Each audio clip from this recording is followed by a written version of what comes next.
Welcome back to Blaster Master. My name is Narcotis. Let's enter Area 3, shall we? Okay. Oh, whoops. I just hit down. That wasn't... Okay, hitting down is how you get into the other area. So, here's Area 3. As you can see, we're in some sort of space robot facility kind of thing. Those little balls, by the way, those are grenades. They will mess you up.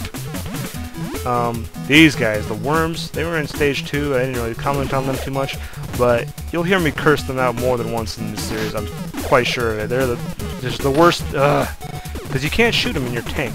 I usually just jump out and shoot them with my little guy. Anyway, so Area 3. Last video I talked about how the game likes to show you things and then let you... Oh, look at this here. A spike wall and a narrow... Like, how are we supposed to get up there? Oh, well. We'll figure it out later. Oh, look. Orange bricks. Oh, we can't shoot down or anything. Oh, well. We'll come across that later. See, that's what I mean. This game will show you things, and then later, you know, you're never sure when later, but later they'll give you ways to overcome those obstacles. Alright, see that little red thing up there? It shoots red worms. Ugh. Ugh. Oh, man. Okay. We're good. I hate that room. So, I'm kind of just going to the end of the level, guys. Like I said before, I'm not going to go on my way, because the little side areas, like I said, they don't offer much other than gun upgrades and secondary weapons, neither of which I'm too stoked about picking up. I just don't really care about them too much. So the gun upgrades for the overhead view, when you're just by yourself, the gun upgrades are...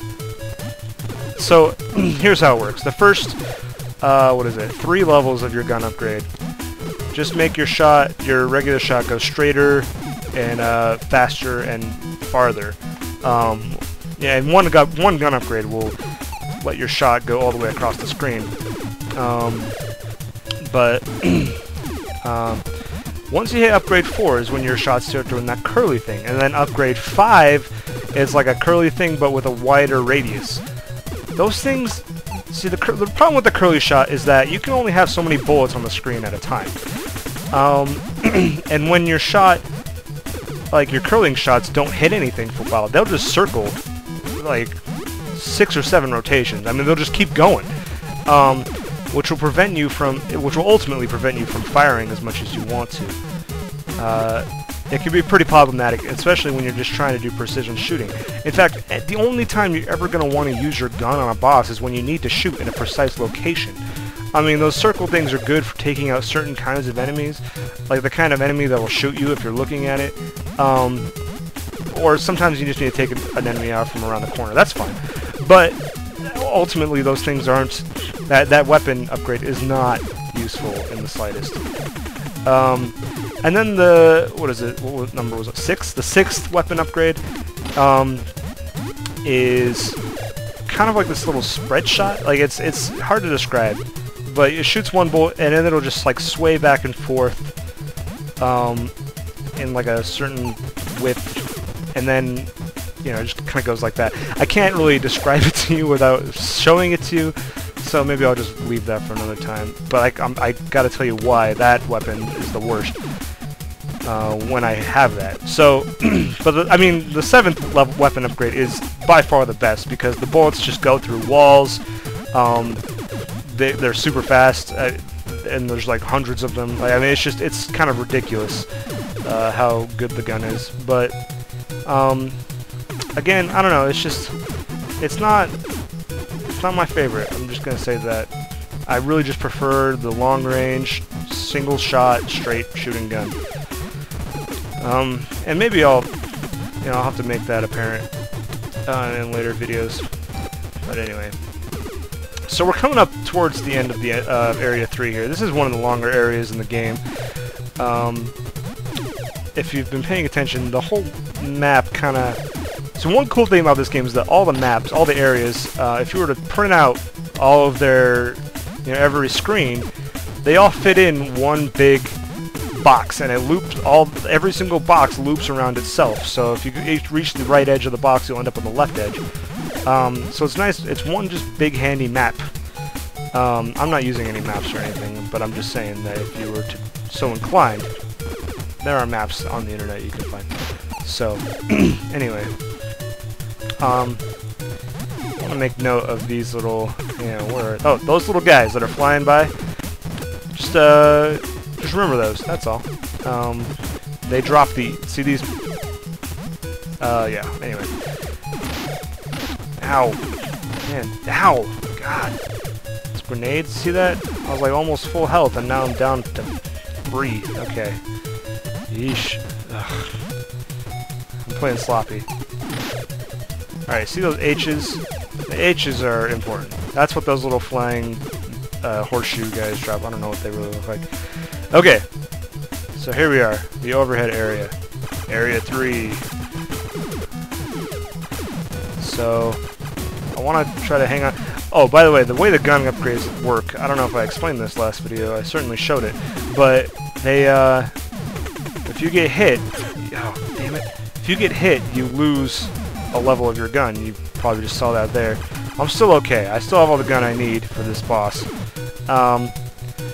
But, you know, it's kind of a way, oh, you can just walk right past those guys. They never shoot you. I don't know why. That's just a way they have to manage your gun there. Works similar to Cave Story. And you know what? I'd like to think, I don't know, maybe I'm crazy, but I think, oh shit, those guys. Oh. Okay. Alright. I think Cave Story, you know, may have taken a cue or two from this game. You can, I don't know. Just the way that game's generally structured, and some of the tank upgrades you get are, I don't know. Cave Story is a radically different game, and probably a better game, if I'm being honest, but it's, you know, this game was much earlier than this time. I like to think that, this is the sort of game that Cave Story was trying to, capture with its graphics and its music and everything. Anyway, so here's the boss of Area 3. I hate... Oh, I don't even need the gun for this boss. I was thinking I was a different boss. But I hate this boss. You just want to grenade these guys as fast as you can. They spawn in the same pattern every single time, but they do tons of damage to you. Ugh. If you're not careful. And I'm never careful. Ooh.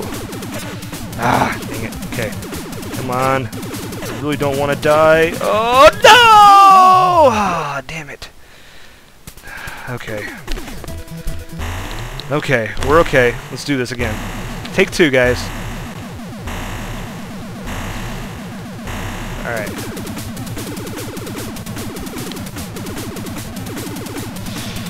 Like I said, they spawn in the same pattern every time, but you gotta be quick, and you gotta be, like, accurate. Oh, see, look, I wasn't quick enough on that guy. Like, I don't know if, like, their spawning time, like, for how long they stay active is the same every time, because it seems wildly different every time I fight them. Alright, I got him. I got him, guys, don't worry. Okay, picking up our 3rd upgrade here, probably one of the more significant ones. The hover on the right there. This is the coolest upgrade you get on this. Well, not the coolest, but the coolest we'll get for a long time. See my hover meter on the left there just shot up and became active. So anyway, I was mentioning these horseshoe guys before and why they're significant. You see, every time you see those horseshoe guys, because they so frequently drop hover, that's kind of a way the game tells you, hey, you need hover. You should get some hover, because you need hover for that jump, and we're gonna need hover again up here. So it's just kind of a way of the game making sure you don't get stuck, and also kind of trying to communicate something to you that you may not have noticed otherwise. So I think it's a cool little way to, you know, express that. Oh, jeez. The problem with the worms is you can't shoot them in your tank, like I said. So it's best to shoot them before they touch the ground, or just avoid them entirely. And they don't do, like, a lot of damage to you, but they are just obnoxious. Ugh. And they can cause troubles. Like, for instance, if you're like hovering, or, you know, doing sorts of... Oh, hey, hang on. Remember these orange bricks? Yeah, we're back here already. That is happening. So we're not going to be able to tackle that spike wall to the left yet, but Anyway, we're going back through Area 3 here.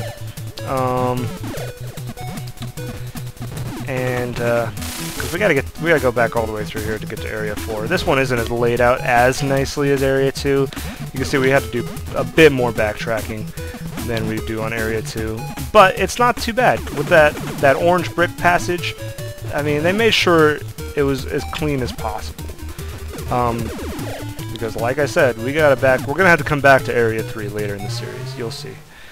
Okay, so back to Area 2. This music, kick ass, by the way. I don't know. This isn't my favorite music in the game, but man, it just has a nice steady beat and just a great melody. Everything's rolling around. I love music, and I love game music especially, but man, I do appreciate a good soundtrack to a game. That often will determine how much I like a game sometimes. I mean, like, some games just don't have great music, or no music at all. You know, if they don't have music at all, I'm normally I'm pretty okay with that. You know, sometimes it's a choice, and I prefer them not to have music than to have a shitty soundtrack, you know what I mean? Anyway. Area 1. Let's do this.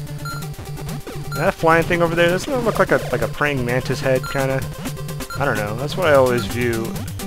I always see in my head when I see a little flying thing. God, I can't get up for the life of me.